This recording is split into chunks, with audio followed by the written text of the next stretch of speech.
Bonjour, je suis la présidente de Rêve FM.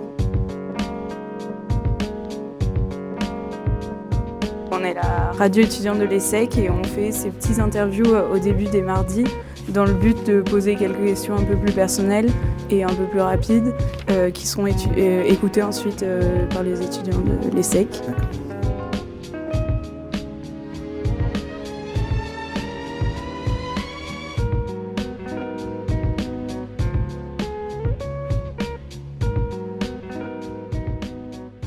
Et donc voilà, notre première question était comment voyez-vous la comédie française lorsque vous étiez enfant ?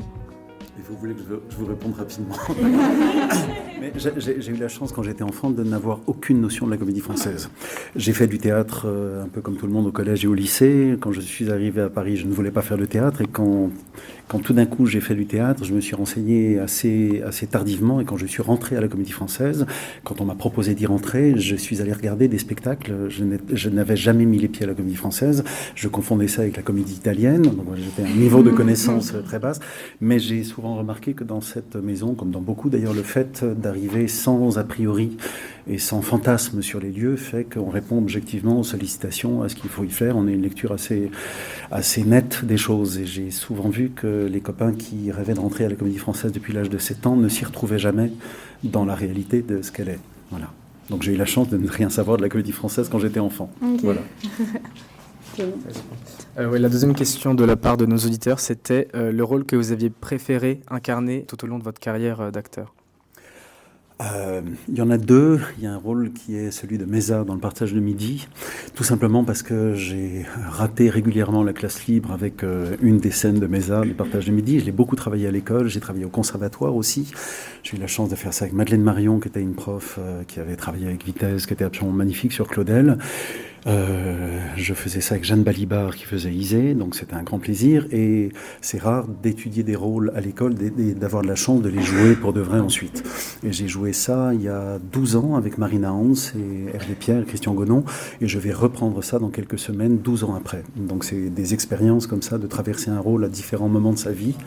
Ça résonne pas du tout pareil, il y a des choses qu'on maîtrise, qu'on ne comprenait pas, qui tout d'un coup sont évidentes, d'autres choses qu'on comprenait et on ne comprend plus rien du tout. Ça passe. Vous le reprenez en tant qu'acteur, pas en tant que metteur en scène? Non, je le reprends en tant qu'acteur. Et puis un rôle aussi qui est Don Alphonse d'Este dans Lucrèce Borgia. J'ai remplacé un acteur qui était plus âgé que moi, qui devait faire le rôle, donc on m'a un peu vieilli pour le rôle, et je n'ai toujours pas l'âge du rôle, donc je peux vieillir allègrement dedans, et je le reprends depuis assez régulièrement, c'est le rôle que je rejoue depuis le début de mon mandat, c'est le seul rôle que je joue, et ça me fait beaucoup de bien. Et Raphaël ici m'a dit qu'elle vous avait vu dans ce rôle-là, je crois que ça lui avait fait beaucoup d'effets. Tu veux lui poser la dernière question ? Et notre troisième question serait quelle est la pièce que vous rêveriez de voir mise en scène à la Comédie Française ? Alors, j'aimerais trouver les moyens, et c'est dans la perspective de la Cité du Théâtre qui est censée se construire dans quelques années.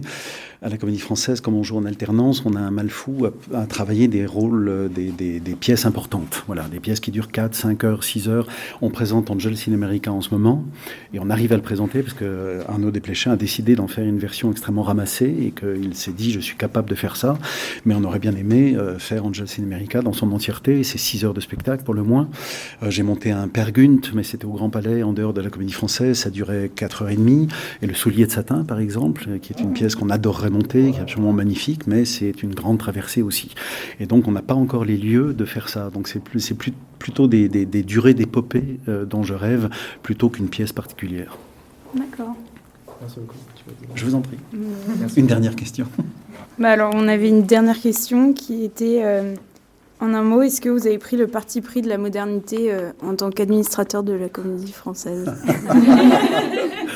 Alors ça, c'est l'histoire qui le dira, qui validera la chose ou pas. Je n'en sais rien. Chaque administratrice ou chaque administrateur tente de faire la même chose, c'est-à-dire de concilier le fait que c'est une maison de mémoire, parce qu'on est là depuis 1680 et que dire tout ça n'existe pas serait une absurdité. Et en même temps, il faut trouver les moyens de traverser les époques qui sont les nôtres.